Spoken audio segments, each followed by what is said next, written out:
Halo, masuk, masuk. Oke, terima kasih kesempatannya. Saya Roni, umur 24 tahun.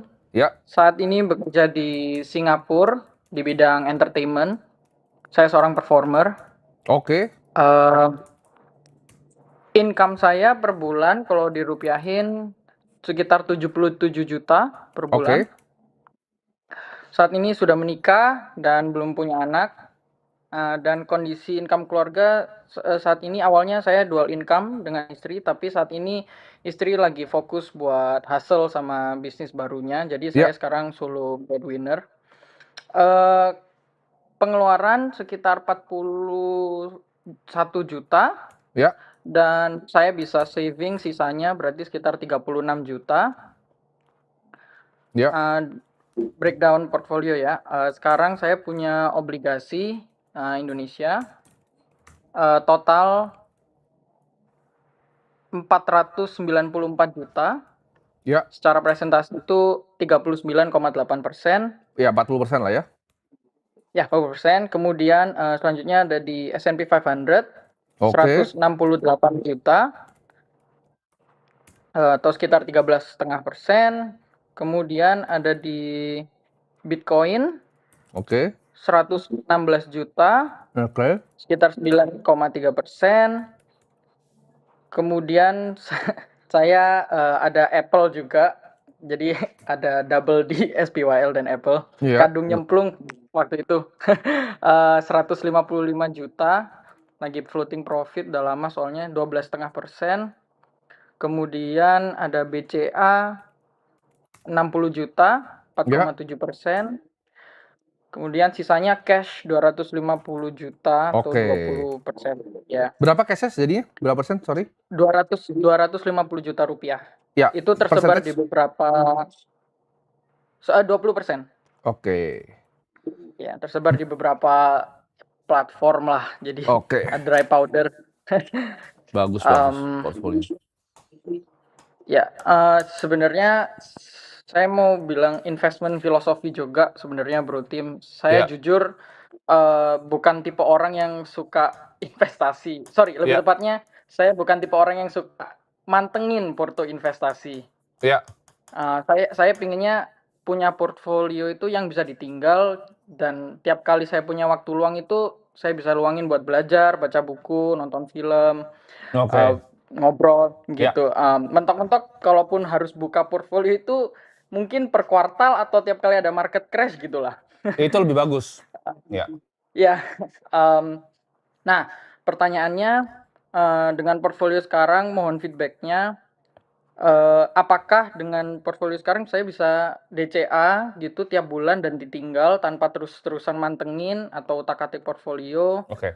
Mungkin tutorial rebalancing juga, kapan dan gimana? Apalagi sekarang sedang ada apa ya semacam berita tentang market crash apa segala macam, AI bubble, bla bla bla. Ya, betul. Oke, gini. Um, Kamu sebenarnya udah punya ibaratnya plus 1 dibanding orang lain. Kamu punya yang namanya kesadaran diri. Nah, ini orang banyak yang nggak punya. Kamu udah punya kesadaran diri bahwa kamu adalah seorang investor yang pasif, bukan yang aktif. Ya.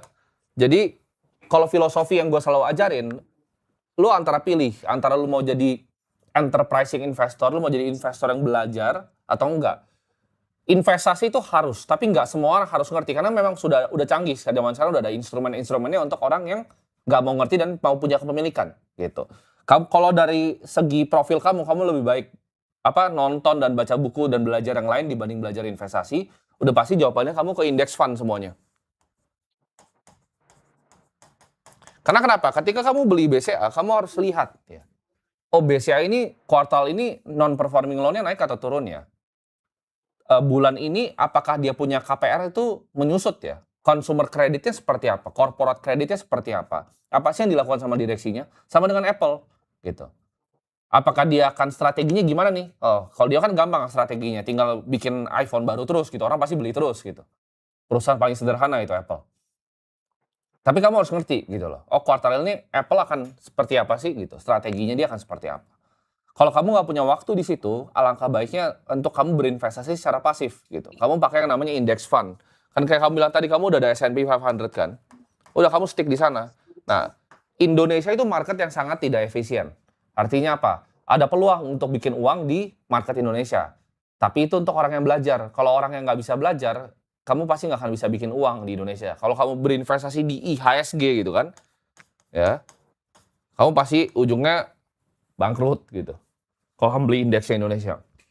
Jadi Indonesia kamu harus stock picking, kamu harus lihat gitu. Jadi kalau kamu jadi performer di Singapura, passion kamu bukan di investasi, kamu tidak ada ketertarikan jadi seorang investor, ya kamu masukin duit kamu di S&P aja gitu loh. Pembagiannya udah bagus, Ya. sudah luar biasa gitu. Kamu udah punya bonds yang oke. Cuman ya kalau saya jadi kamu juga bondsnya saya indeksin juga gitu semuanya. Kan di luar negeri juga ada tuh, ya. Ada ETF-nya. Ini bisa pakai banyak lah, bisa pakai FU atau S&P, SPY, ya. BlackRock punya, pakai ini. Jadi kamu cuma beli satu ticker, kamu mau tinggal kan? Nah ini juga sama nih, ini Ya. pakai US Treasury, kamu pakai SGOV. Pakai 3 ETF, jadi namanya 3 fund portfolio. Oh, Jadi kamu punya duit nih, iya. langsung 40, 20, enak nggak tuh tidurnya? Enak. Jadi pertama sekarang Ya. dijual dulu, tapi biar meminimize regret kamu jualnya dari yang untung dulu. Apple-nya kamu jual.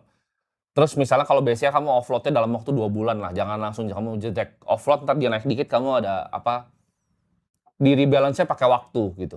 Jadi dalam waktu 2 bulan Ya. kamu bersihin ketiga fund begini. Oke. Dan Singapura banyak akses juga sebenarnya kan, kamu bisa pakai bank di sana juga bisa. ya, sebenarnya soal itu juga Bro Tim, karena saya mungkin masih kena ini ya, apa namanya, home bias ya. Jadi banyak Ya, emergency fund saya masih dirupiahkan gitu. Karena saya juga mikir sewaktu-waktu kalau misalkan PHK atau apa amit-amit itu pulang gimana gitu. kamu kerja ada bank di Em, Singapura kan? ada bank di Singapura. Apa yang bikin kamu mikir Nah, bank di Indonesia lebih aman dibanding bank di Singapura? Emergency kamu harusnya di eh, Singapura itu bukan di sini. Iya kan? iya, soalnya saya perlu ada izin tinggal kan untuk kalau misalkan tinggal di Singapura. Jadi saya mikir kalau misalkan harus pulang gitu aja sebenarnya. Iya, nggak apa-apa. Emergency Ya, fund kamu di RDPU Indonesia nggak masalah kok. Gitu. Atau oke. kita simpelin nih, kamu Eh, pakai RDPU aja gitu.